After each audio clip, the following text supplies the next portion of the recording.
fantastic. Fab. Okay, so thanks so much, Kerrie, for joining me today for what will be our first, video interview for Permaculture Australia, which is very exciting. Just to introduce myself, like really briefly, so you're not speaking to a total stranger.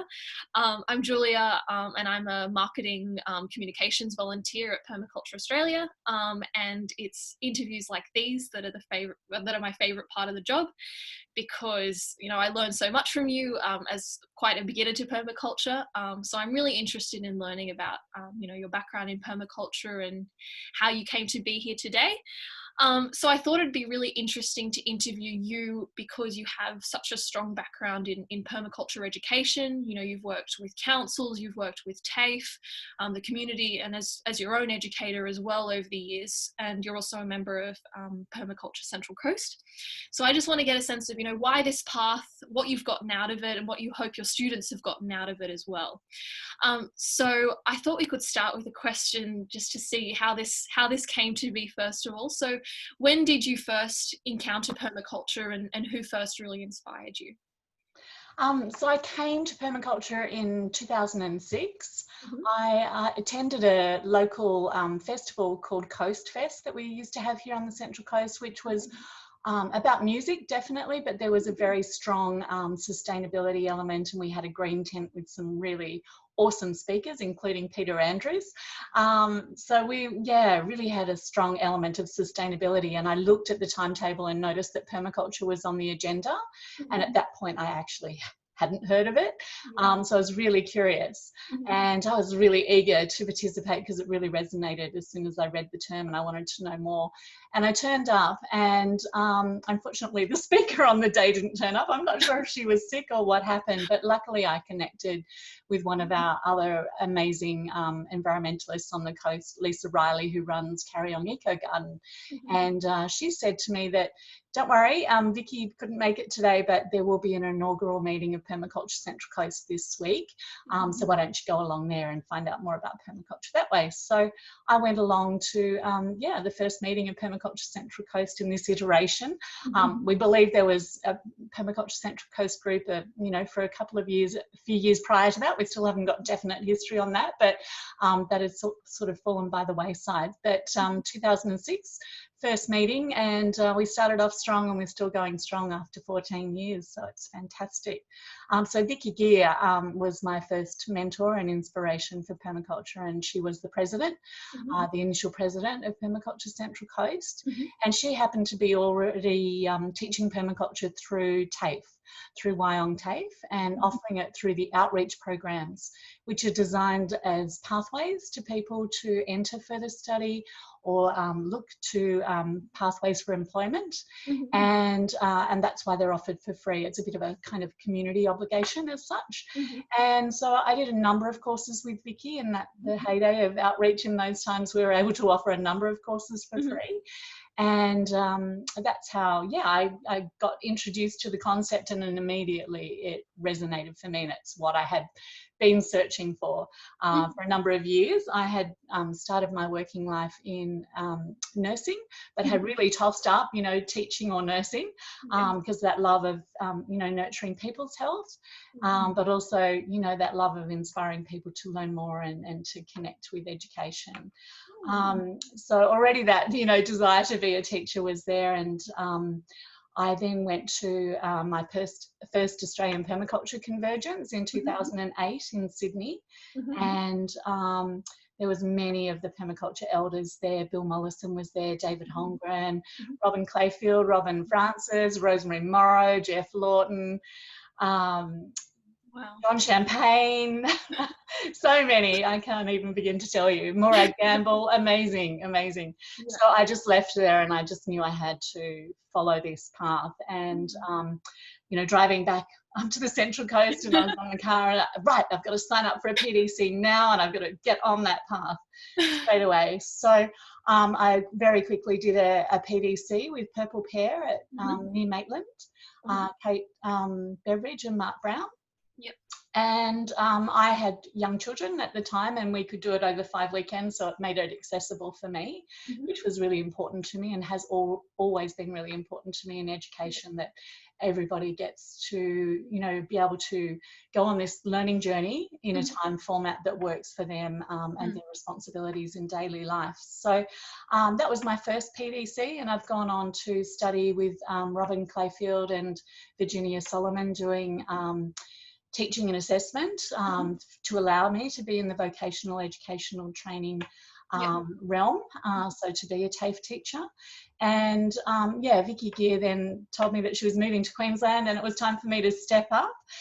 And so I applied for the job and became a TAFE teacher myself. So that was a brilliant pathway. And along the way, I've done lots of other education, advanced principles with David Holmgren and Milkwood, and water management and earth moving with John Champagne, and lots of other courses along the way.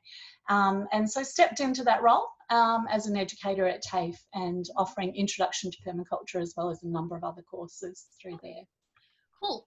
So yeah, like your background seems to really be with education to do with permaculture.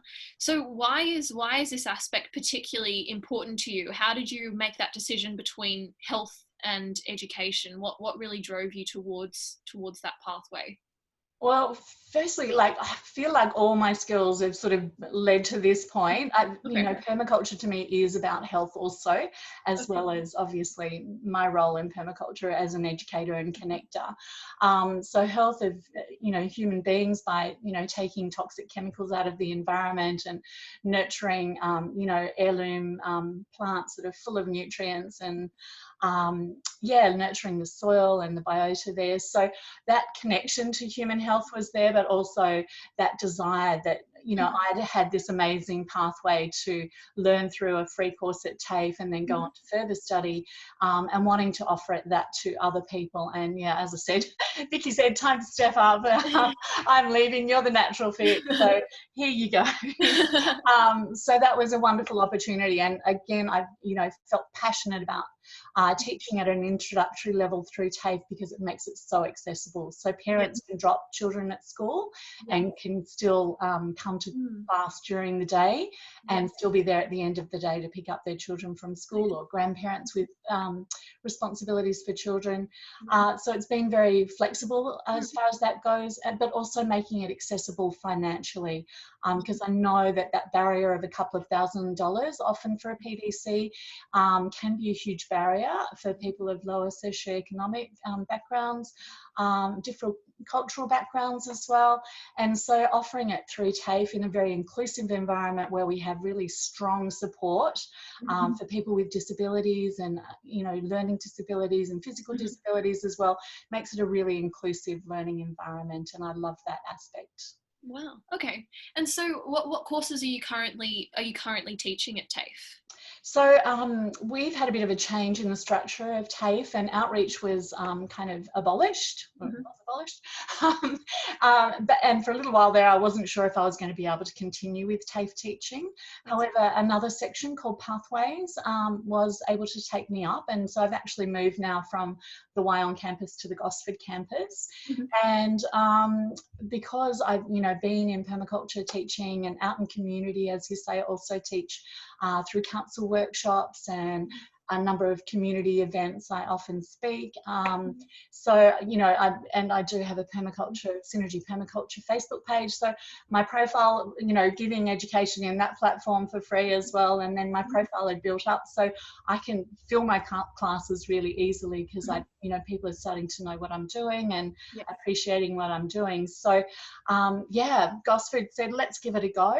And they're just, you know, amazed by the number of students that are turning up time after time. I think in the last 2 years that I've been teaching at Gosford, I've taught about 300 students.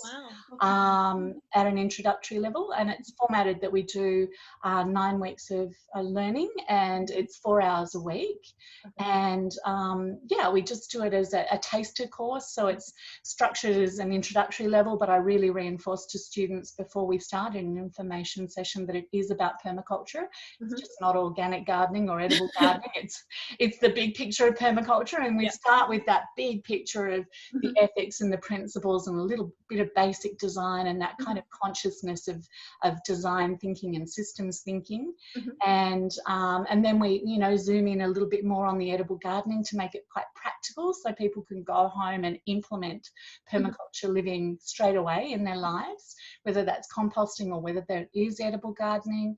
And then we zoom back out to a bit bigger picture stuff such as sustainable building, alternate energy, sustainable eating choices, bioregionalism, and community connection. That's really vital, important part of permaculture life. So how can they connect to groups? And obviously a big bonus for my students is they connect with other like-minded people, and they often form an informal group themselves where they're supporting each other's learning and, you know, sometimes even working bees together and those sorts of physical applications of their permaculture learning, which is fantastic. Awesome. And so are these courses happening online now? They are, yeah. So term one, we were 6 weeks in to the face-to-face teaching, and because of COVID-19, we had to transition to online, and my students adapted to that really well. So initially we were using Zoom, and we just, you know, did the best we could because it wasn't a choice they'd made, obviously, but it was fantastic, and they were very adaptable and so grateful to be able to finish their learning.